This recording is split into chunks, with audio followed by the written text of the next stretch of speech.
ഹേ സിനിഫൽസ്, അപ്പോൾ എല്ലാവർക്കും എൻ്റെ ചാനലിലേക്ക് സ്വാഗതം. ഇന്ന് കുറച്ച് സിനിമ അപ്ഡേറ്റ് ഉണ്ട്. ആദ്യത്തെ അപ്ഡേറ്റ് നമ്മുടെ പാട്രിയോട്ടിൻ്റെ അപ്ഡേറ്റ് ആണ്. സിനിമയുടെ ടീസർ ഈ ദിവസങ്ങൾ വരും ഞാൻ പറഞ്ഞായിരുന്നു. അടുത്ത ആഴ്ച അവനാണ് മിക്കവാറും ചാൻസ്. ഏകദേശം ഒരു മിനിറ്റ് 15 സെക്കൻഡ്സുള്ള ഒരു ടീസർ തന്നെ ആയിരിക്കും എന്നാണ് നമുക്ക് റിപ്പോർട്ട് കിട്ടിയിരിക്കുന്നത്. അപ്പോൾ എന്തായാലും നമുക്ക് പാട്രിയോട്ട് എന്ന സിനിമയുടെ ടീസറിന് വേണ്ടി വെയിറ്റ് ചെയ്യാം. ബേസിൽ ജോസഫ്, ടൊവിനോ തോമസ്, വിനീത് ശ്രീനിവാസൻ ഇവർ മൂന്നുപേരും അഭിനയിക്കുന്ന ചിത്രമാണല്ലോ അതിരടി. സിനിമ ഈ വരുന്ന മെയ് 15 റിലീസ് ചെയ്യാനാണ് തീരുമാനിച്ചിരിക്കുന്നത്. ഡേറ്റിൽ മാറ്റം വരുമെന്ന് അറിയില്ല. എന്തായാലും ഒരു ഒഫീഷ്യൽ ഡേറ്റിന് വേണ്ടി നമുക്ക് വെയിറ്റ് ചെയ്യാം. 127 ദിനങ്ങൾക്ക് ശേഷം നമ്മുടെ ആട് 3 അങ്ങനെ പാക്കപ്പ് ആയിരിക്കുകയാണ്. അപ്പോൾ എന്തായാലും സിനിമ ഈ വരുന്ന മാർച്ച് 19 റിലീസ് ചെയ്തിരിക്കുന്നത്. അതായത് നമ്മുടെ ദുരന്തർ 2ൻ്റെ ഒപ്പവും നമ്മുടെ യാഷിൻ്റെ ടോക്സിക് എന്ന സിനിമയുടെ ഒപ്പമാണ് ക്ലാഷ് വെച്ചിരിക്കുന്നത്.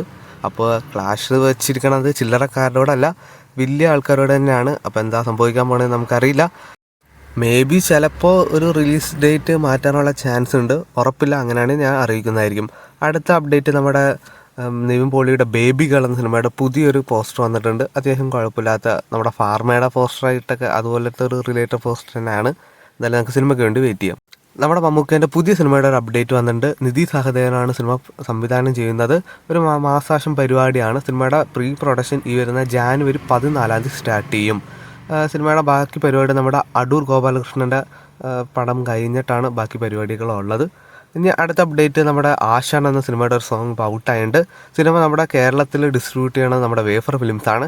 അപ്പോൾ തന്നെ എന്തായാലും സിനിമയിൽ എന്തോ വലിയൊരു സംഭവങ്ങളെ കുറച്ച് കാര്യങ്ങളൊക്കെ ഉണ്ടെന്ന് നമുക്ക് മനസ്സിലാക്കാം. കാരണം ദുൽഖറിൻ്റെ സ്ക്രിപ്റ്റ് സെലക്ഷൻ ആയ പോലും അദ്ദേഹത്തിൻ്റെ ഡിസ്ട്രിബ്യൂഷൻ സിനിമാസ് ആയ പോലും അത്യാവശ്യം നല്ല മികച്ച ക്വാളിറ്റി ഉള്ളത് തന്നെയാണ്. അപ്പോൾ നമുക്ക് എന്തായാലും ആശാൻ സിനിമയ്ക്ക് വേണ്ടി വെയിറ്റ് ചെയ്യാം.